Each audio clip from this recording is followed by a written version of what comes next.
Hello കൂട്ടുകാരെ, എല്ലാവർക്കും സുഖമല്ലേ? അപ്പോഴിന്നൊരു 2, 3 പച്ചക്കായ ഉണ്ടല്ലോ, വാഴയ്ക്ക, അതും കുറച്ച് പയറും കൂടെ വെച്ച് ഉണ്ടാക്കാൻ പറ്റുന്ന നല്ല ടേസ്റ്റി ആയിട്ടൊരു റെസിപ്പിയാണ് കാണിക്കുന്നത്. അപ്പോൾ എങ്ങനെയാണ് ഉണ്ടാക്കുന്നതെന്ന് കണ്ടു നോക്കാം.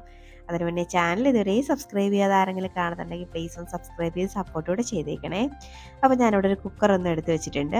അതിലേക്ക് ദാണ്ടെ ഈ ഒരു ഷേപ്പിന് അരിഞ്ഞെടുത്തേക്കുന്ന വാഴയ്ക്കാണ് ചേർത്ത് കൊടുക്കുന്നത്. അപ്പോൾ വാഴയ്ക്ക ദാണ്ടെ ഞാൻ ഈ ഒരു ഷേപ്പിലാണ് അരിഞ്ഞേക്കുന്നത്. നിങ്ങൾക്ക് ഇഷ്ടമുള്ള ഷേപ്പിലൊക്കെ അരിഞ്ഞെടുക്കാം കേട്ടോ. അത് ഇങ്ങനെ വെള്ളത്തിലിട്ട് വെച്ചിരുന്നത് എന്താണെന്ന് വെച്ച് കഴിഞ്ഞാൽ അല്ലെങ്കിൽ ഒരു കളറൊക്കെ മാറാനുള്ള സാധ്യതയുണ്ട് കേട്ടോ. അപ്പം വെള്ളത്തിലിട്ട് വെച്ചിട്ട് അതിൽ നിന്ന് ഞാൻ ഈ കുക്കറിലോട്ട് മാറ്റുന്നുണ്ട്. അപ്പോൾ അതാണ്ട് ഞാൻ എല്ലാം ഒന്ന് കുക്കറിലോട്ട് ഇട്ട് കൊടുത്തിട്ടുണ്ട്. ഇനി നമുക്ക് നേരത്തെ അരിഞ്ഞു വെച്ചേക്കുന്ന പയറും കൂടെ ചേർത്ത് കൊടുക്കാം. പയറും ഞാൻ ഇതുപോലെ നീളത്തിലാണെന്ന് കട്ട് ചെയ്തെടുത്തേക്കുന്നത്. ഇനി ഇതിലേക്ക് ഒരു 1/4 ടീസ്പൂണൊക്കെ മഞ്ഞൾപ്പൊടിയും ആവശ്യത്തിനുള്ള ഉപ്പും കൂടെ ചേർത്ത് കൊടുക്കാം. ഉപ്പ് പോരാത്തതായിട്ട് എന്തെങ്കിലും ഉണ്ടെങ്കിൽ പിന്നീട് ചേർക്കാവുന്നതേ ഉള്ളൂ. ഇനി ഇത് എല്ലാം കൂടെ നല്ലപോലെ ഒന്ന് മിക്സാക്കി എടുക്കാം. അപ്പോൾ ഇതാണ്ട് ഈ ഒരു സ്റ്റെപ്പ് നിങ്ങൾക്ക് വേണമെങ്കിൽ സാധാരണ നമ്മൾ കുക്കറിലല്ലാതെയും ചെയ്യാം. ഇത് രണ്ടും കൂടെ കുക്കറിലല്ലാതെയും വേവിച്ചെടുക്കാവുന്നതേ ഉള്ളൂ. ഞാൻ വളരെ എളുപ്പത്തിലുള്ള പണി നോക്കിയതാണ്. ഇതാകുമ്പോൾ ഒരൊറ്റ വിസിലേക്കുമ്പോഴേക്കും ഇതൊന്ന് വെന്ത് കിട്ടും. അപ്പോൾ വളരെ കുറച്ച് വെള്ളവും കൂടെ ഒന്ന് ചേർത്ത് കൊടുത്ത് നമുക്ക് ഈ കുക്കർ ഒന്ന് മൂടി വെച്ച് ഒരൊറ്റ വിസിൽ കേൾക്കുന്നവരെ ഒന്ന് വേവിക്കാം. വളരെ പെട്ടെന്നാവും. അപ്പോൾ സാധാരണ ഒരു പാത്രത്തിൽ വേണമെങ്കിൽ നിങ്ങൾക്ക് ഒന്ന് വേവിച്ചെടുക്കാവുന്നതേ ഉള്ളൂ ഇത് രണ്ടും കൂടെ.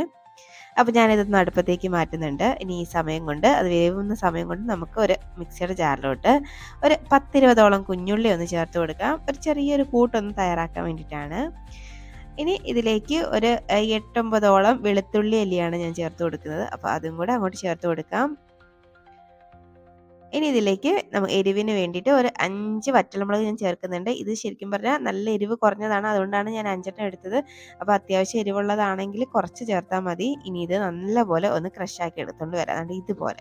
അപ്പോൾ നിങ്ങൾക്ക് വേണമെങ്കിൽ ഇത് ഇടികല്ലിലൊന്ന് ചതച്ചെടുക്കാം. അതും നല്ല ടേസ്റ്റാണ്. ഞാൻ എളുപ്പം നോക്കിയതാണ് കേട്ടോ. അപ്പോൾ അതാണ്ട് നമ്മുടെ കുക്കറിൽ വെച്ചിരുന്ന സംഭവമൊക്കെ ഒന്ന് വെന്ത് വന്നിട്ടുണ്ട്. നല്ലപോലെ വെന്ത് വന്നിട്ടുണ്ട് കണ്ടോ. ഇതാണ് പാകം. ഇനി ഇതും അങ്ങോട്ട് മാറ്റി വെക്കാം. അപ്പോൾ നമുക്കിത് ഉണ്ടാക്കാനായിട്ട് തുടങ്ങാം. അതിന് വേണ്ടിയിട്ട് ഒരു പാത്രം ഒന്ന് അടുപ്പത്തേക്ക് വെച്ചിട്ടുണ്ട്. ഒരു 3-4 ടേബിൾ സ്പൂണോളം ഓയിൽ ചേർത്ത് കൊടുക്കുന്നുണ്ട്. ഞാൻ സാധാരണ നമ്മുടെ കോക്കനട്ട് ഓയിൽ തന്നെയാണ് എടുത്തിരിക്കുന്നത്.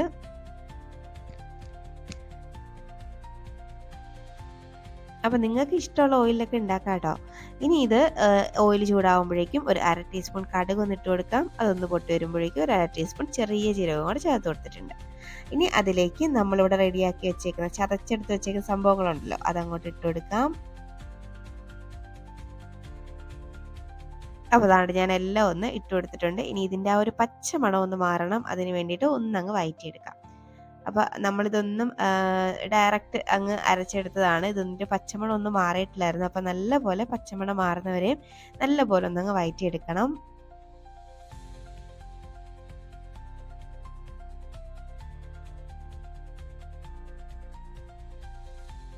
ഇപ്പോൾ കണ്ടോ നല്ലപോലെ അതിൻ്റെ പച്ചമണമൊക്കെ ഒന്ന് മാറി വന്നിട്ടുണ്ട്. അപ്പോൾ ഇതുപോലെ നിങ്ങൾ ഇതൊന്ന് ഉണ്ടാക്കി നോക്കിയിട്ടില്ലെങ്കിൽ ഉണ്ടാക്കി നോക്കണം കേട്ടോ. ശരിക്കും പറഞ്ഞാൽ നല്ല ടേസ്റ്റാണ് ഈ സംഭവം. ഇനി ഇതിലേക്ക് ഞാൻ കുറച്ച് കറിവേപ്പിലയും കൂടെ ചേർത്ത് കൊടുക്കുന്നുണ്ട്. അപ്പോൾ കറിവേപ്പിലയും കൂടി ഇട്ട് കൊടുക്കാം. അപ്പോൾ കറിവേപ്പില നിങ്ങൾക്ക് ആദ്യം കടുക് താളിക്കുന്ന സമയത്ത് ചേർക്കണമെങ്കിൽ ചേർക്കാം കേട്ടോ. ഞാൻ അപ്പോൾ ഇടാൻ വിട്ടുപോയതാണ്. ഇനി വീണ്ടും ഒന്നും കൂടെ മിക്സാക്കി എടുക്കാം.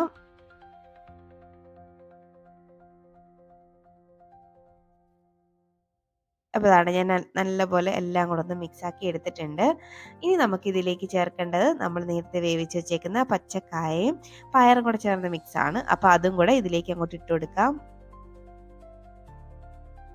അപ്പോൾ ഇത് രണ്ടും നല്ല അടിപൊളി കോമ്പിനേഷനാണ് കേട്ടോ. നിങ്ങൾ ട്രൈ ആക്കിയിട്ടില്ലെങ്കിൽ ഉറപ്പായിട്ടും ട്രൈ ആക്കി നോക്കണം. അപ്പോൾ കണ്ടോ ഇട്ട് കൊടുത്തിട്ടുണ്ട്. ഇനി എല്ലാം കൂടെ വീണ്ടും ഒന്നും കൂടെ അങ്ങ് മിക്സാക്കി എടുക്കാം.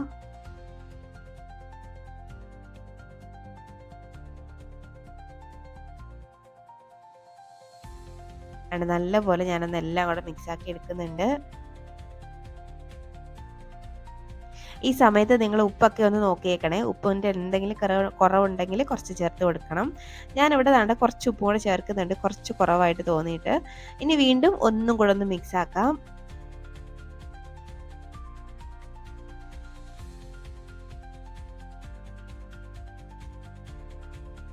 ഇപ്പം കണ്ട ഞാൻ എല്ലാം ഒന്ന് മിക്സ് ആക്കിയിട്ടുണ്ട്. ഇനി നമുക്കിതൊന്ന് അടച്ചു വെച്ച് ജസ്റ്റ് ഒരു 2 മിനിറ്റ് ഒന്ന് വേവിച്ചെടുക്കാം. കാര്യം ആ ഒരു എരിവും എല്ലാം ഇതിനകത്തൊക്കെ ഒന്ന് പിടിച്ചോട്ടെ, ആ വാഴയ്ക്കകത്തൊക്കെ. അപ്പോൾ ഒരു 2 മിനിറ്റ് ഒന്ന് അടച്ചു വെച്ചാൽ മതി. ഇപ്പം കണ്ടോ നമ്മുടെ നല്ല അടിപൊളി പച്ചക്കായ പയർ കുത്തി കാച്ചിയത് ഇവിടെ റെഡി ആയിട്ടുണ്ട്. കണ്ടോ, കാണുമ്പോഴേ ഇത് കഴിക്കാൻ തോന്നുന്നു. നല്ല ടേസ്റ്റാണ്. ചോറിൻ്റെ കൂടെ മീൻകറിയൊക്കെ ഉണ്ടെങ്കിൽ സൈഡിൽ ഇത് വെച്ച് കഴിക്കാൻ നല്ല പൊളിയാണ്. ഇതല്ല ഇനി രസമൊക്കെ ഉണ്ടെങ്കിൽ അതിൻ്റെയും സൈഡിൽ വെച്ച് കഴിക്കാൻ അടിപൊളിയാണ് കേട്ടോ.